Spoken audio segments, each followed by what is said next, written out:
All right.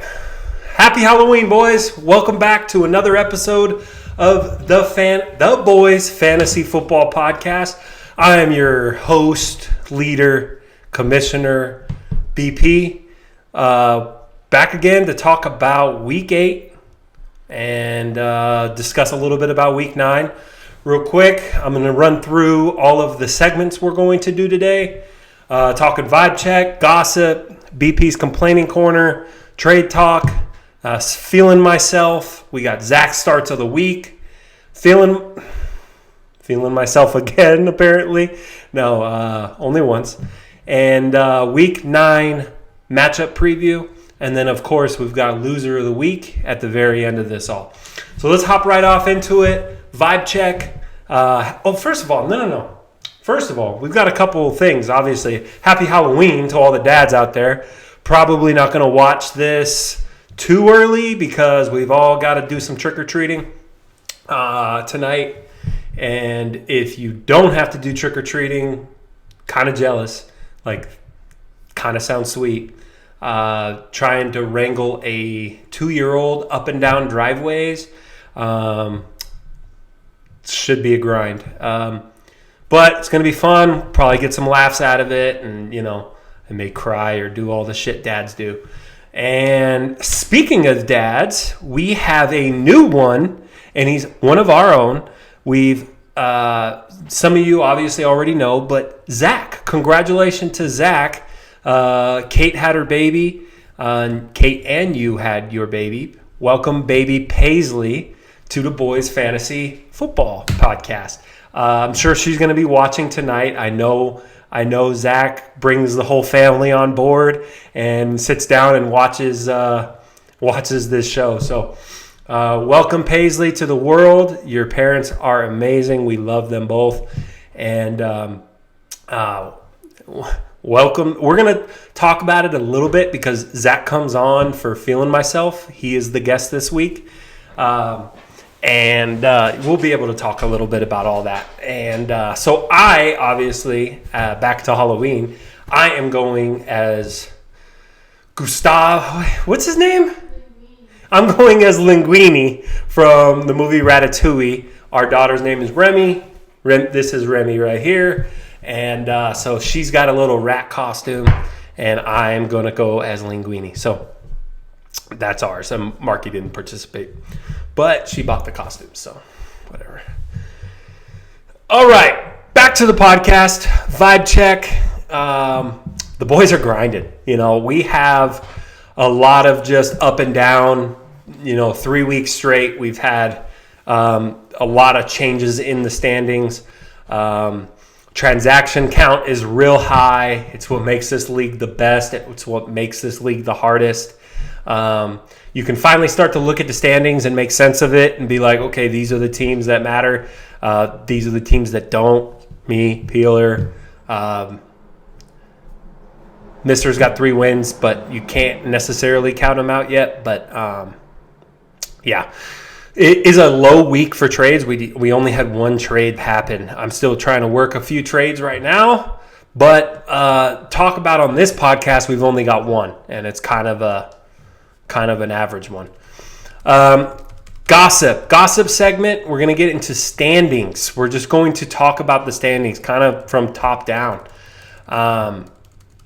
Austin stays in first place this week, winning on Monday night with a fourth quarter touchdown from Jahmyr Gibbs. Finally got something that he needed. Now 2 weeks in a row, he's had Jahmyr Gibbs turn on. They've got the bye, and then David Montgomery is back. So we'll see how Austin's team shapes up, but able to take advantage of Gibbs while you had him, and you're able to pull out a win because of it. He beat Dakota to stay on a 3-game win streak. Dakota put up a respectable 118, which typically is enough to beat Austin, but loses a heartbreaker last second in that fourth quarter and drops down to third place. Had Dakota won, he'd be, I think, sitting in first place right now. So good for him, but tough loss by there. We got Fraud Watch / continuing with the standings. Fraud Watch is me for my call-outs. being atrocious. I said Donald would not score 170 again in this league because I've called his team very fraudulent. He then went into trade for Dak Prescott, trading away Calvin Ridley, one of the more talented guys in this league. He played good, but Dak played amazing and absolutely shit all over the Rams. That all amounts to Donald moving to 6-2, and back to second place. He scored 160-something points. Hell of a job by Donald. That is a good way to shut me the fuck up. And it's an ongoing theme that I will continue to say. You want me on against you.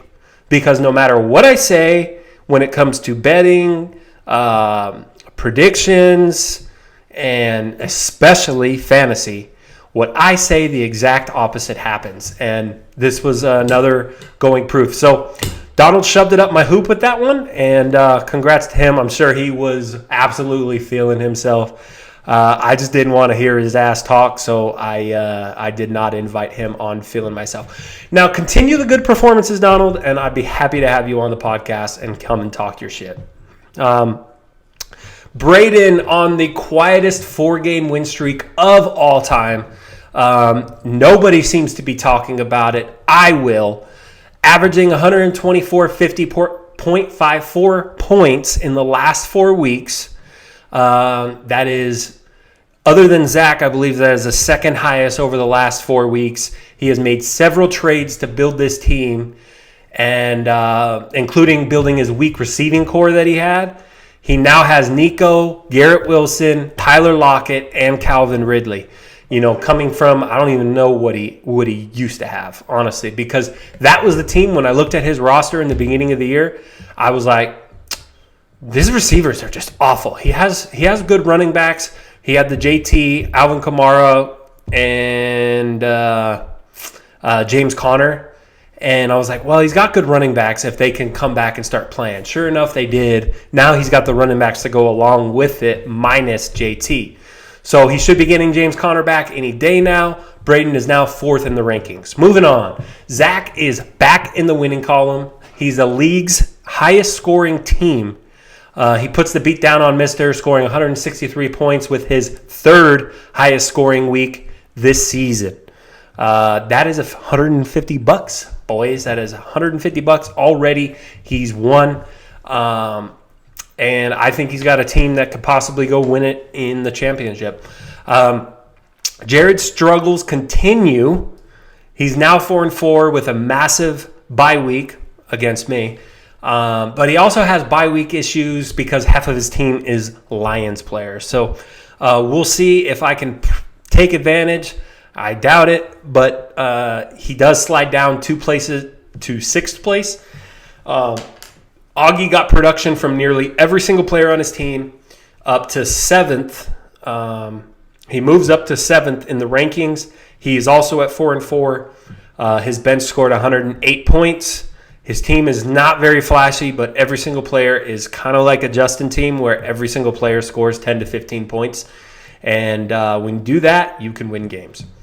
Tyler wins 2 straight. Again, another 4-4 team, and he's certainly in playoff contention. Justin is somehow at 500 and in playoff contention. I think he's a scrappy team. But I wanted to point out one thing. On our league, there is the overall breakdown, which is the ranking, how we have it. Let me see if I can mute this thing because I didn't do my Dell update and it's driving me nuts. Back to what I was saying with Justin. So there is the true, there is breakdown, and there is coach. So if you don't know what I'm talking about, it means you're not looking ever on your computer, which is fine. I'll do it for you. Basically, what it came down to is I learned 2 pieces of fun information on it. Zach would be, oh no, I have it written right here. I was going to talk about it later. He would be 62-26 versus the league, meaning if he played every single player, every single week, every single team, he, like the weeks he was top scorer, he would be 11-0 that week because he scored better than 11 teams. So he'd be 62-26 versus the league. That is very high by a very large margin. I thought that was impressive. And then back to Justin, on a different stat, this one is in the coaches one, meaning completely backs up my point that he has the best bench. But he means that it's possible that he's leaving wins out there and it's surprising too, because I haven't been talking about him too much on the Zach starts of the week, but he is leaving a lot of points on the bench that are outscoring his current roster in key positions. And if you don't believe me, go ahead and check it out for yourself. Log on to the computer, and you can take a look at that. What that means, nothing, but I think it backs up my point where I'm like, his bench is tough, and he's got a lot of tough starts to make every week. This week he did Devontae over Zay Flowers, and I don't know if it would have gave him the win. I'm sure he could tell you, but it would have gotten closer. Things could not be going worse for Mister right now. That's all I got to say. It goes from on the ropes to the dude is on his back. He can't do any sit-ups, and we've got his fucking leg pinned down, and he's almost tapping out. Peeler continues to show promise, but still staying in the battle with me for last place. He had another loss this week, which is huge for both of us, being that I didn't win, and it's going to be a grind all season long. BP's complaining corner segment. Okay, we'll do that. And to me, it does feel helpless. Like it feels as if there's nothing I can do. But I am, when you're so bad, it's like rooting for a bad football team where it's so bad. Now your expectations are so low that now it's starting to become a little fun again, because I'm starting to enjoy the process of hating on my team. It still sucks. I'm not having fun overall, but now when I'm going to start and sits, I'm like, damn, maybe I could sneak them this week. And I didn't, and I obviously sucked. I accept how bad I am, but I'm trying to make this a little bit fun. Like this week, I'm looking ahead to playing Jared without a lot of his Lions players. He's still good where he has a good enough team to fill in the roster, and he'll still probably beat me, so we'll see. Even if I made the correct starts this week, it wouldn't have mattered. I was the lowest scoring team in the league-wide, not this week. That was Mister, but bench included. I've just had the worst team all year long. I'm the lowest scoring team, points for, by 70 points. So it's miserable for your boy. Actually gave myself hope going into Sunday night. I basically had a tie game. We're sitting at 80 points apiece. I had Jared Goff versus Justin Herbert and DJ Moore versus Austin Eckler, and I just needed to win each of those matchups, and I got fucking worked. DJ Moore didn't even come close to Eckler, and Goff scored 12 points. Justin Herbert scored 24. So not good, not good. Ever since I got Jared Goff on my team, he's back to Jared Goff of the Rams, scoring 12 points, and it sucks. Trade talk, moving on to next week. So touch on BP's complaining corner. I invited 3 people on to do BP complaining corner with me. What it comes down to is I kind of want somebody that is going to come on and complain, and everyone's far too optimistic for me. Like Jared and Justin, they simply won't admit that they have problems, and they truly think that they are fine, which is good for them. But it's not going to make for a very good complaining corner if I say so myself. So maybe in the guest spot, we only go with the feeling myself, where we only have people come on and talk their shit. And maybe that's how we do it. So we'll see. Moving forward, if anybody ever wants to come on and say, dude, I just want to fucking whine a little bit, I'd be happy to have them on. Trade talk. Back to the segment trade talk. We have Donald traded Calvin Ridley for Dak Prescott. Mentioned it earlier. I was pretty hard and aggressive at Donald right away. I got a little bit of support within the league saying, "What the fuck, Donald?" Mostly just because Dak is kind of what he is, and like he's a 20-point scorer. Like if that's all you want from it, Calvin Ridley is an electric receiver that can play better than he has. But he's been traded like 3 times in this league. So I may be wrong, and it worked out this week. Even though Calvin Ridley played good, Donald says that Calvin Ridley would never get in over Adam Thielen, CeeDee Lamb, and Joshua Downs, which is a little crazy to me because if Calvin Ridley does turn it on, like you would be starting Calvin Ridley over probably 2 of those guys. So whatever. I mean, it worked out for you. You scored 160 points, so who gives a fuck? And I also said a little bit earlier, Braden's got a hell of a team right now. Feeling myself as a guy that I've been talking up a big amount this year. Zach is our guest this week. He comes on a little bit, chat about his team. It ran a little long. 2 best friends just talking with each other. We could have probably talked for 2 hours. One, I should just call him more and talk to him, but it was a fun conversation, so I'm excited for everyone to hear it. He was the points for leader of our season. He has 1,069.5 points scored. That is 350 points higher than me, which I'm the bottom. He does have a 4-4 record somehow, and he will be battling all year long, but he comes on and talks about his team. So everybody enjoy my conversation with Zach. All right, welcome back to the episode. I welcome on a new guest to Feeling Myself segment. Brought on Zach. We were just kind of talking beforehand and making each other laugh, so I figured, like, let's just start recording this shit. Right. How's it going? What's up, man? Thanks for having me on. I'm not gonna lie, I really wanted to be on ever since I started.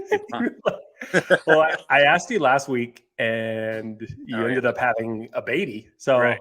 I was like, I guess.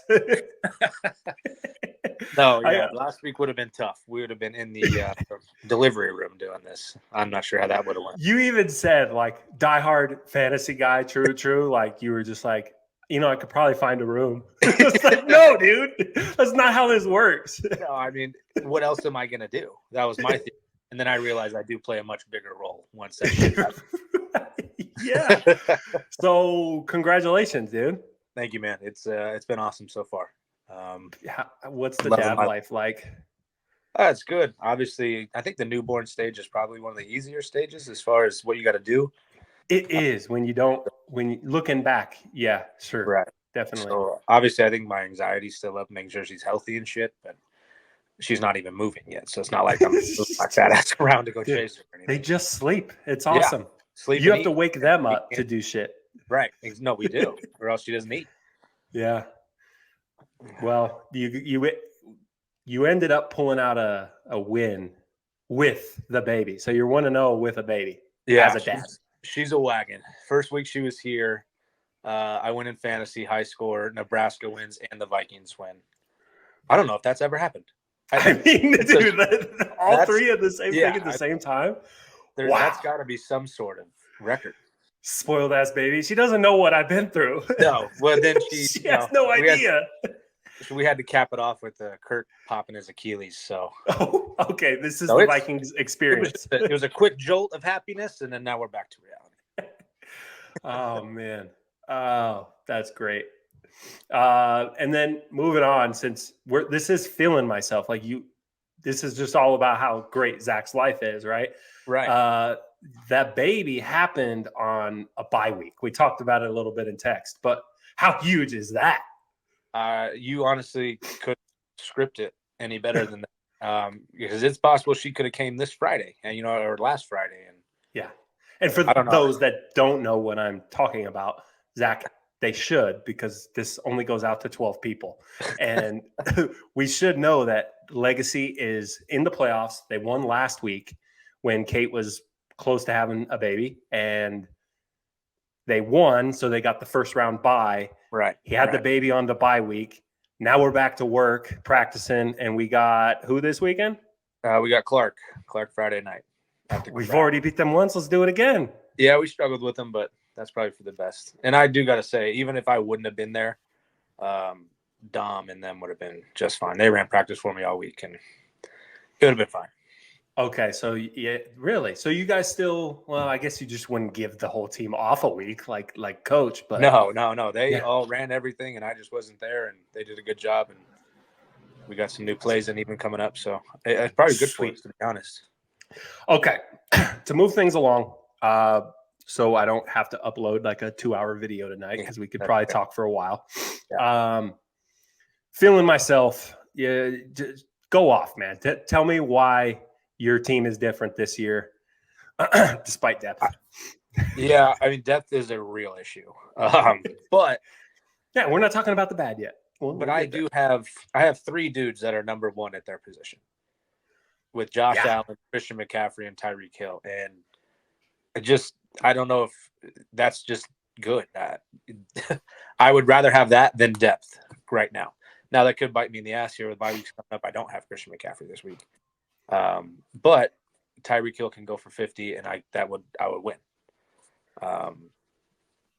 It's just, I mean, my team's and he's going to want to show up in fucking Germany. Like, hopefully they kind of want a lot of points out there. So we're getting a shootout. I have a theory that it's going to be a huge Tyreek game, because they're playing on a soccer field and there's more grass, even though the size of the field's going to be same. Talk to me. It's going to make him feel like he's got more room to fly. So he's going to be so fast. That's all. Hopefully, Tua can. It's kind of a cool theory, though. Yeah, I like it. I hope it comes true. And Breece Hall has been awesome for me. They committed to him. That dude's a freaking weapon. It is kind of hard to watch him sometimes because the Jets are fucking awful. But he's broken one every game, and hopefully he just stays healthy. Knock on wood. Yeah, I mean, I think the Breece Hall thing is because he's like, the coach is like, how do I win with Zach Wilson? Right. And we got to run the ball, and Dalvin Cook, which is but he's actually doing it. And credit to them. Yeah, and then Puka was a big pickup for me. He's been a dog. Man. He just scores. So I got to talk about. I got some takes for the podcast here in a bit, but Puka is a little worrisome now, and I was trying to make a trade for him just recently. You shot it down right away, but Matt Stafford's hurt, probably not playing this week. Then you've got the bye week. They've got Brett Rippon as the quarterback. Right. I mean, obviously Stafford there, but it also feels like all Rippon's really got to do is, until Stafford gets back, he just got to catch a touchdown. That's really all it has to happen. One week that he doesn't have Stafford, get in the end zone, get me 10 to 15. Stafford comes back after the bye week, and we're good to go.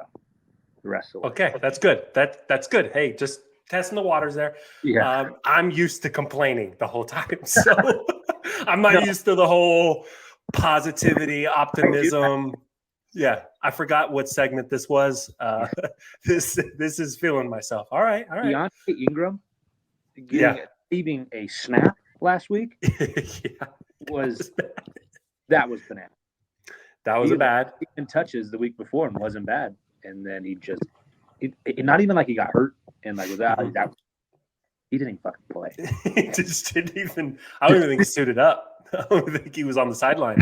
That was a big shot to the ego. And then fucking Braden just trades everybody that's good on his team to Peeler, and I get my ass kicked.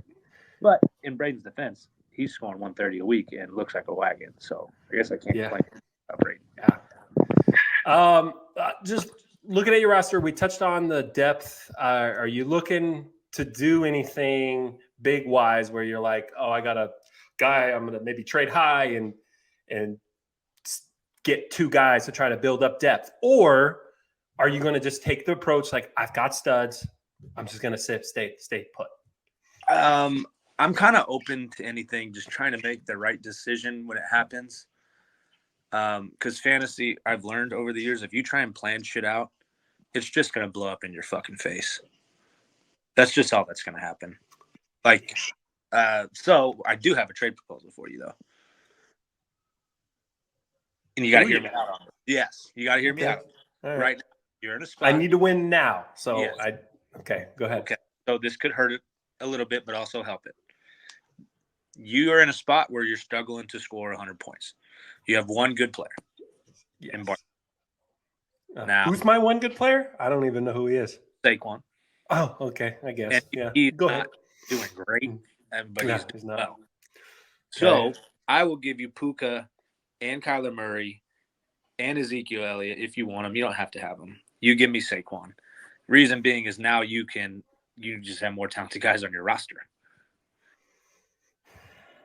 I mean, the reason why, no, because is Puka.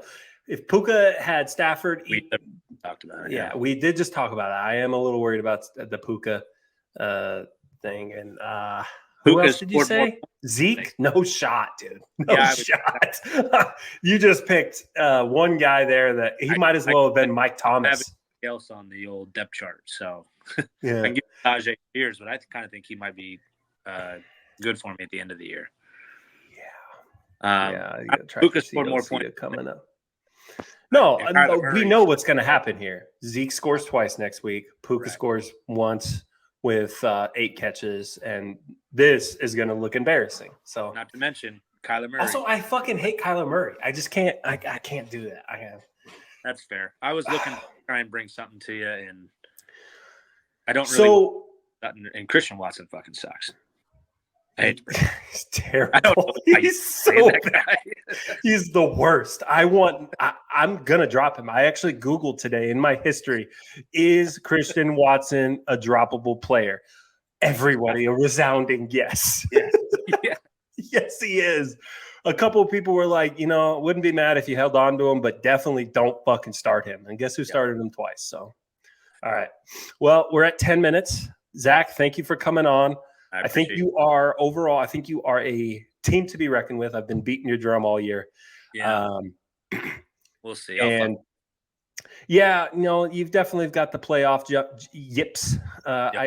You could say, but depth could be an issue. But at the end of the day, you have the dogs to go win a championship. So, well, thanks, man. I appreciate having me on. Hopefully it works. It would be a hell of a Zach year if you were able to get it done. Are you kidding me? Hey, actually, no, I didn't. I was gonna try to. The Rams won the Super Bowl the year Remy was born, so it's either or. You can't have both. You know? And the Vikings aren't doing it. No, Josh Dobbs. So let's go win a championship for Paisley. Do it.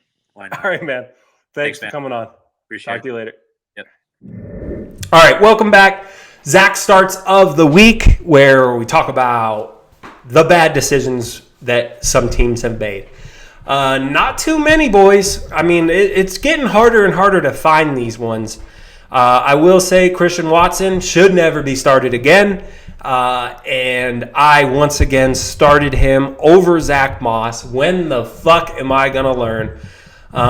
It wouldn't have mattered. I'm pretty sure that extra 10 points wouldn't have got me the win, but it sure as shit would have got me a little closer, and at least I wouldn't feel like a fucking idiot for playing Christian Watson again. I always get these. As I watch the videos back, I got heartburn, and it's because I pound energy drinks as I'm drinking, and it's like right away I just feel it right in my chest. So I'm always like on the podcast like, all right. Zay Flowers over Devontae Smith. We said it last week. Justin has very, very tough starts every single week. Zay Flowers, he's messed up a few times not playing Zay Flowers. Zay Flowers goes out for 20 points. Then Devontae goes off now this week for 24 points. It's tough. We get it. I really just need to say your name on this podcast a little more. So I'm going to pick on you a little bit and say you shouldn't have played Zay Flowers over Devontae Smith in a rivalry game that went close last time. Obviously, the the Eagles are going to have to throw the ball in this game. A.J. Brown went off and Devontae Smith went off. And I just would have liked to have a piece of anything in that game, and you had a piece. Zay Flowers, I believe, played the Colts. And I get it. You probably seen a nice green sign in that matchup. Take it from me, buddy. I never trust the green signs. I never trust the red signs. I actually prefer the red signs because if they do score bad, at least I'm not a fucking idiot. Like, yeah, it was a tough matchup.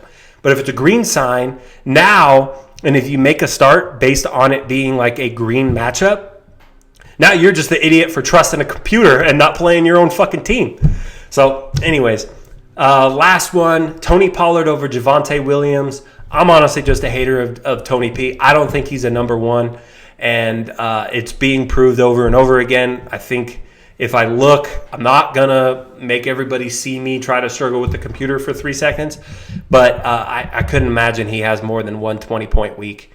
Tony P is not a number one. And it's a spicy matchup playing against the Chiefs. Maybe it wasn't. I don't know. I just wanted to pick on Donald a little bit. Only 2 segments left for you, boys and girls. Week 9 matchup preview. Forgot to do this last week. First off, we have myself versus Jared. Jared has 3 key players on a bye, but I suck, so he should be okay. Braden versus Adam. Braden's on fire. Potential best game of the week. Calling it now. Red Hot Austin plays another hot team in Tyler. But will Tyler get production from Cooper Kupp finally? He got it the week 1. 2 down weeks of Cooper Kupp. Now he's got no Matthew Stafford, potentially. And I wouldn't hit the panic button on Cooper Kupp yet, but it's not the worst trade in the world that I made. Just saying. Zach versus Justin, incredibly different teams as far as star power goes, but anything can happen. Both teams are 4-4. Zach has a Christian McCaffrey bye, and Justin has just this overall scrappy team. If he makes the right starts, anything can happen. And Dakota versus Peeler, we have a big matchup there. That let's fucking go Dakota, please, because he's got 2 killer buys with Trevor Lawrence and ETN, but he's got depth in order to overcome that, I believe. So please pull off the win against Peeler. I need you. Donald versus Mister. This is a culture game. Black on black crime is the number 1 killer of black people in this nation. So just whatever you guys do, just please be friendly to each other. And that is it. Loser of the week is Mr. Griggs 2 times in a row. Like I said, he is struggling. He didn't score 100 points, 95, the highest of our loser of the weeks, but was able to win. Was able to lose that, and now he has to do another video for us. So we'll see if we get it. And that's it. That's it for the podcast. That's all I got to say. I felt like I was reading a bit more today, but I appreciate everybody. And, of course, the nice comments after these episodes are always appreciated, and I appreciate it, but it's not that great. So thank you very much. I'll talk to you guys later. Let's have a good week 9. Let's pull off a fucking win, BP. Let's do it. Come on.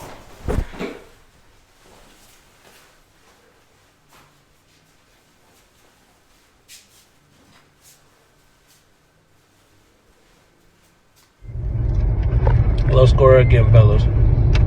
It is what it is. 0-3. The IRS fucked me. Come get Devontae Adams, by the way, fellas. Anything. I'll take anything. I'll take the Dallas defense. They score more than Devontae fucking Adams. Alright. This was supposed to be a punters video. Ran late from work. Can't use my phone at work. I'm driving to practice now, and I can't be late, you know. The only punishment I could really think of while driving is, like, being mean to somebody, like, on the road, but they didn't do anything. They don't have a shitty fantasy team. You know what I mean? You know what? I'm not gonna say my team's shitty, right? I have a great team. They're just hurt. And then I'm doing all the math when they're gonna come back. All those guys come back and then are on a bye week. So I'm gonna have Kyron Williams and a Shane for 2 weeks. So if I can't reel out at least another 2 wins before they come back, so that means like winning this week and next week, I'm fucked. So I mean, I put myself on a diet. Hey, punishment enough. All right, fellas. Nah, I'm just playing. While I'm driving, this is actually on the go improv. I can stick my fingers down my throat as far as I can go. I mean,